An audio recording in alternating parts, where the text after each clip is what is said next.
2025 में 25 में किसी के साथ गठबंधन नहीं, किसी के साथ मिलना जुलना नहीं, अपने ही ताकत के ऊपर भारतीय जनता पार्टी के पूर्ण बहुमत की सरकार हम बिहार में स्थापित करेंगे। आरजेडी जैसे, जेडीयू जैसे परिवारवादी भ्रष्टाचार पार्टी को हम बिहार से उखड़ कर फेंकेंगे। ये घमंडिया गठबंधन के सभी नायक, सभी नेता एक शतमान भारत को पीछे ले जाने का साजिशें कर रहे हैं। मैं आप सबसे हाथ जोड़ के निवेदन कर रहा हूं, नरेंद्र मोदी जी के नेतृत्व में आने वाले चुनाव में बिहार के 4040 सीट में युवाओं के ताकत के आधार पर हम पूर्ण बहुमत वाली नरेंद्र मोदी जी के सरकार को हम पुनः स्थापित करेंगे। आरजेडी जैसे पार्टी में लालू जी सिर्फ उनके बेटे में तेजस और ओजस को देखते हैं। ये परिवारवादी पार्टियों के आम कार्यकर्ताओं में लालू जी को ना तेजस दिखता है, ना ओजस दिखता है, सिर्फ उनके बेटे में ही तेजस दिखता है, ओजस दिखता है। ऐसे परिवारवादी पार्टियों को उठाकर फेंकने का काम भारतीय जनता युवा मोर्चा के कार्यकर्ता। जय श्री राम, जय श्री राम। कोने कोने से इस कार्यक्रम के लिए आए हुए युवा मोर्चा के सभी अपने कार्यकर्ता बंधुगण, आप सबको मैं हृदय से बहुत बहुत स्वागत और अभिनंदन करता हूं। साथियों, हम सब भारतीय जनता पार्टी के कार्यकर्ता हैं और मुझे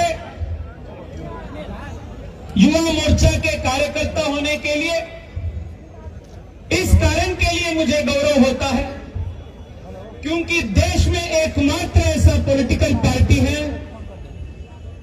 जहां सामान्य परिवार में भी पैदा होने के बाद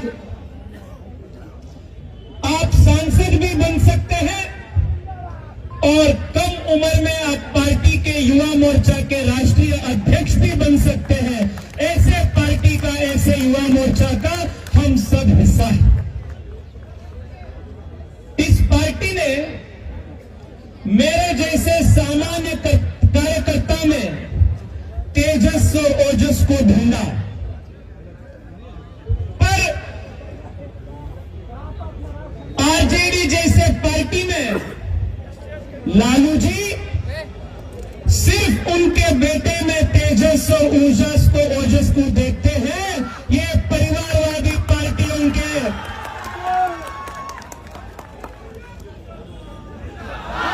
आम कार्यकर्ताओं में लालू जी को ना तेजस दिखता है, ना ओजस दिखता है, सिर्फ उनके बेटे में ही तेजस दिखता है, ओजस दिखता है। ऐसे परिवारवादी पार्टियों को उठाकर फेंकने का काम भारतीय जनता युवा मोर्चा के कार्यकर्ता हम मिलकर करना है। साथी, मैं आप सबके बीच सिर्फ 2 या 3 गंभीर मुद्दा आप सबके लिए, चिंता के लिए, आगे के काम के लिए रखना चाहता हूं। साथियों, आप जानते हैं मैं कर्नाटका से आता हूं, बेंगलुरु से आता हूं और जब से मैं कॉलेज में जा रहा था और जब वकील के नाते मैं कुछ कॉर्पोरेट कंपनीज में काम करता था, हजारों संख्या में बिहार से आए हुए युवा मेरे साथ कॉलेज में भी पढ़ते थे। बेंगलोर के अलग अलग कंपनीज में, सॉफ्टवेयर में, अलग अलग कंपनीज में आज काम भी कर रहे।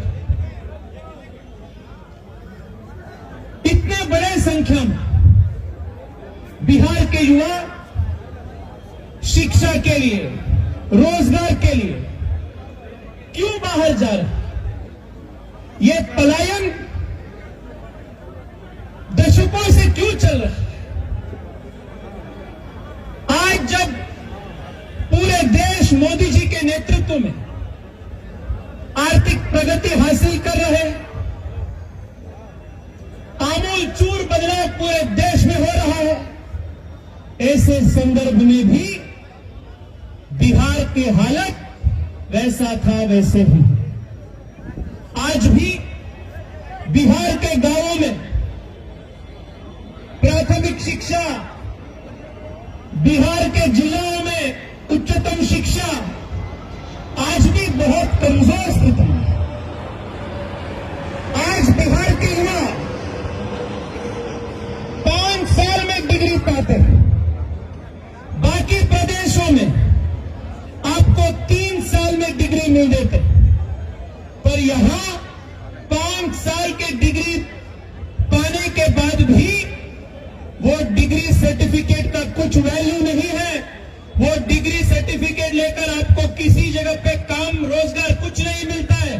5 साल तक युवाओं का जीवन बर्बाद हो रहा है। इस प्रकार का शिक्षा व्यवस्था या नीतीश और तेजस्वी के राज में यहां चालू।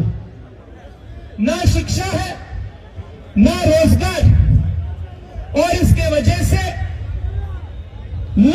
लाखों करोड़ संख्या में हर साल युवा यहां से पलायन करते हैं। और इससे बिहार के गांव, बिहार के कौटुंबिक व्यवस्था, बिहार के फैमिली सिस्टम पूरा बिगड़ चुका है। साथियों, कितने दिन तक, कितने साल तक इसको सहन कर हमें चालू करना है। मैं यहां उपस्थित सभी युवा मोर्चा के साथियों से और विशेष रूप में यहां उपस्थित जनप्रतिनिधियों से, युवा जनप्रतिनिधियों से मैं आप सबको निवेदन करता हूं। साथियों, कई दशकों से जात पात के राजनीति में बहुत नुकसान बिहार ने खाया। मैं यहां उपस्थित युवा से निवेदन कर रहा हूं, कम से कम युवा हम आज संकल्प करेंगे